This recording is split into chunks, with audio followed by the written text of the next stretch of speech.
Wonderful. My name is Mario Denton, and today we're going to start with session number 5. It's all about empathy.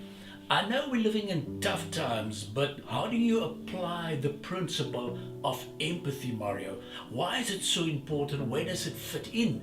Crucial topic and wonderful, and let's discuss this. Now, think about yourself. What about empathy in your own personal life? Do you understand how people are feeling? Do they say sometimes very personal things with you? What about your caring philosophy? Are you sensitive to other people, and even in terms of hurt and suffering and all these type of things? So if you think about the definition of empathy, and I want to give you a simple example, it's all about tuning in. Think about the world, think about where we are right now. It is about tuning in other words, it's like that involvement, attachment to sensitivity in other people and what's happening in their personal lives. The other side of empathy is all about you becoming aggressive.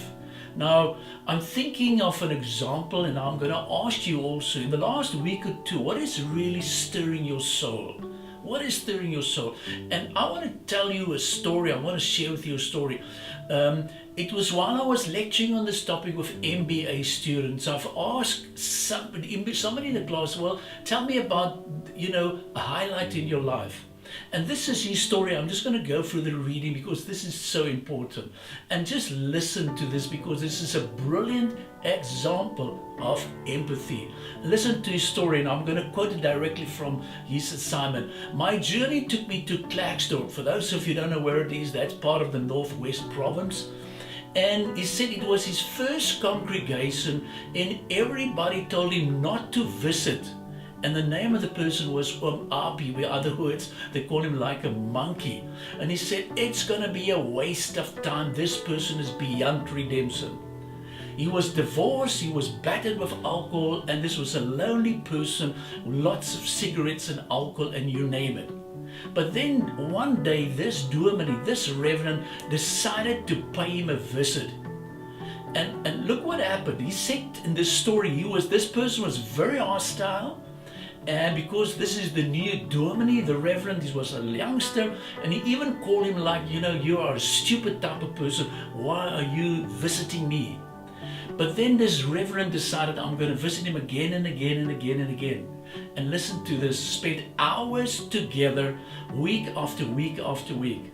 And then one day, to his surprise, this person was back in church the following Sunday.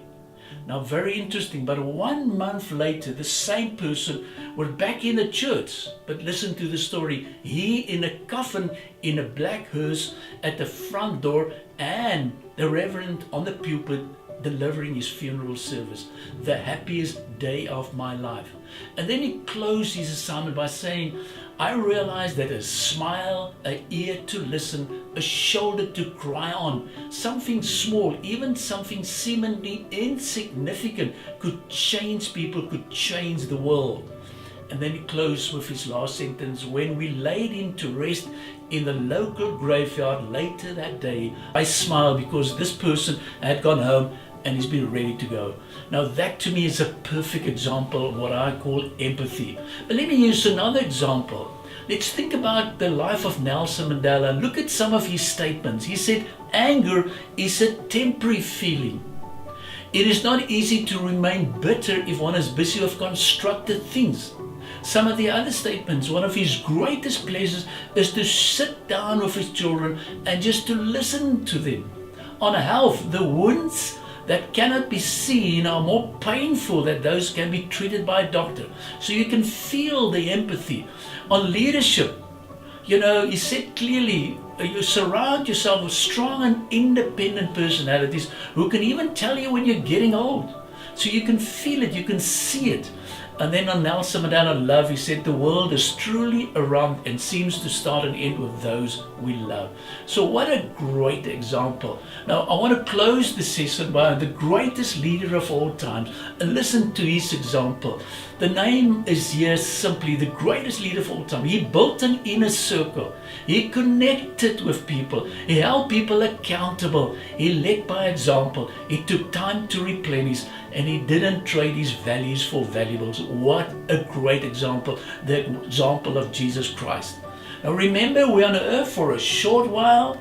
I want to repeat this. So apply empathetic listening and enjoy it in this time. And I know it's difficult times, but really enjoy it. I want to close my session with a famous statement from Mother Teresa. And listen to this. At the end of our lives, we will not be judged by how many diplomas we have received, how much money we have made, or how many great things we have done. We will be judged by, and listen to this, I was hungry and you gave me something to eat. I was naked and you clothed me. I was homeless and you took me in. Wow, what a great opportunity. And I want to say again, please, empathy, empathy, empathy. I want to challenge you, keep on applying this. This is very important. Connect with us on Teachable. I've got lots of supporting material, and I want to say, keep on making the difference. During this time, listen, listen, listen with your ears and see what you can do and keep on making difference. Be blessed, and I know you will enjoy the rest of the week.